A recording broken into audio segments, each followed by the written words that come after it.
Earlier in the series, we put the FujiFilm X-T2 through its paces, and I was very impressed. It has the look, feel, and image quality of an SLR camera. However, it is mirrorless, so the body and lenses are much smaller and lighter. This week, we're going to look at some of the lenses available to this system. Let's start at the wide end of the spectrum. Here I have a 16mm f1.4 lens.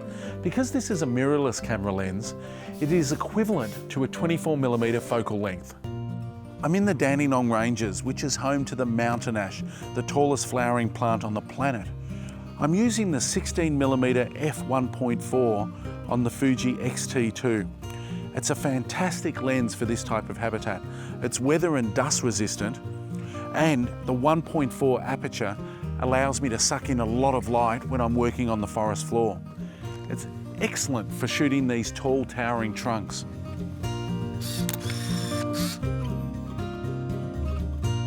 I'm photographing the tallest moss in the forest, Dawsonia. The great thing about this lens is that it has a minimum focusing distance of about 15 centimeters, so you can grab macro shots with it. I'm also using the flip-out screen to look down through the camera so I don't have to lie in the mud. Next, my attention is drawn to the 35mm f2 lens. It is equivalent to 53mm and is also weather and dust resistant, like the wide lens. This focal distance is very close to what the human eye perceives, so it's well suited to street and portraiture photography. I've just been shooting Mike in his studio and I've been using the 35mm lens. It's great for getting close-up portraits. What I like the most about it is it's got a really wide aperture, f2, so I can really have a shallow depth of field and drop all the detail out and just focus on his eyes.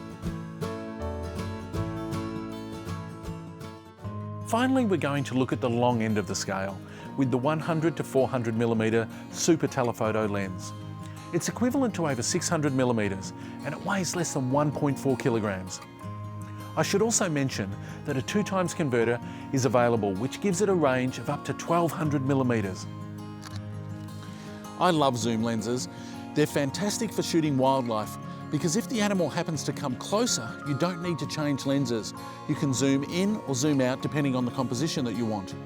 I'm photographing a flock of pelicans who are preening, but every now and then one jumps into the water and swims past. All I need to do is zoom out and then I can compose completely different pictures.